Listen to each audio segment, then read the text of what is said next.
अमेरिकी राष्ट्रपति Joe Biden ने अपने बेटे हंटर की सजा माफ कर दी है। बाइडेन ने अपने बेटे को कई मामलों में क्षमादान दिया है। अब ऐसे में सवाल है कि राष्ट्रपति के पास ऐसी कौन सी शक्तियां हैं जिसके इस्तेमाल से वो गंभीर से गंभीर अपराध के आरोपी या दोषी की सजा को माफ कर सके।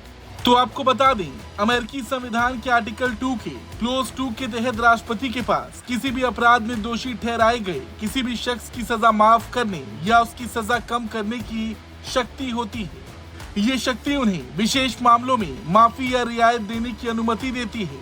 राष्ट्रपति बाइडेन ने इसी शक्ति का इस्तेमाल कर अपने बेटे हंटर को माफी दी है।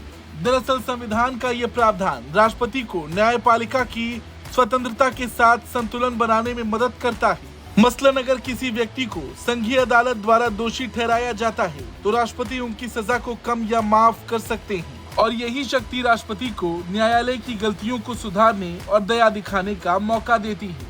अमेरिकी राष्ट्रपति बाइडेन के बेटे हंटर बाइडेन पर टैक्स चोरी से लेकर गैर कानूनी रूप से हथियार रखने, सरकारी पैसे का गलत इस्तेमाल करने और झूठी गवाही देने जैसे आरोप हैं।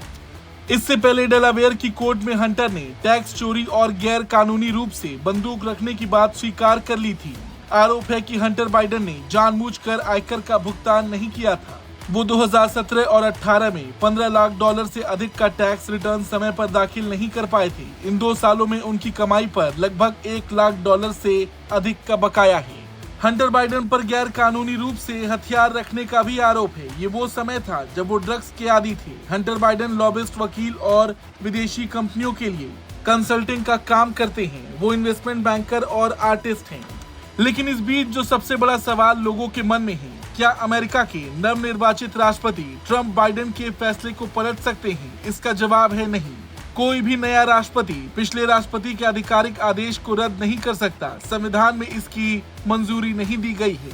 वहीं राष्ट्रपति बाइडेन ने हंटर को माफी देते हुए एक बयान भी जारी किया जिसमें कहा गया था कि आज मैंने बेटे हंटर को माफी दे दी। जब से मैंने राष्ट्रपति का कार्यभार संभाला है, मैंने कहा है कि न्याय विभाग के फैसलों में दखल नहीं दूंगा और मैंने अपना ये वादा भी निभाया। लेकिन मैंने देखा कि मेरे बेटे को निशाना बनाया जा रहा और गलत तरीके से उस पर मुकदमा चलाया गया। उस पर लगाए गए आरोप राजनीति से प्रेरित हैं। जो बाइडेन ने कहा, जो भी समझदार शख्स हंटर के केस को फॉलो कर रहा होगा वो समझ जाएगा कि उसे जानबूझकर निशाना बनाया गया। बाइडेन ने कहा कि उन्होंने इस वीकेंड पर यह फैसला ले लिया था। मुझे लगता है कि अमेरिकी समझेंगे कि एक पिता और राष्ट्रपति ने ये फैसला क्यों लिया।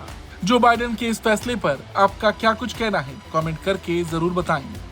ब्यूरो रिपोर्ट, भारत तक।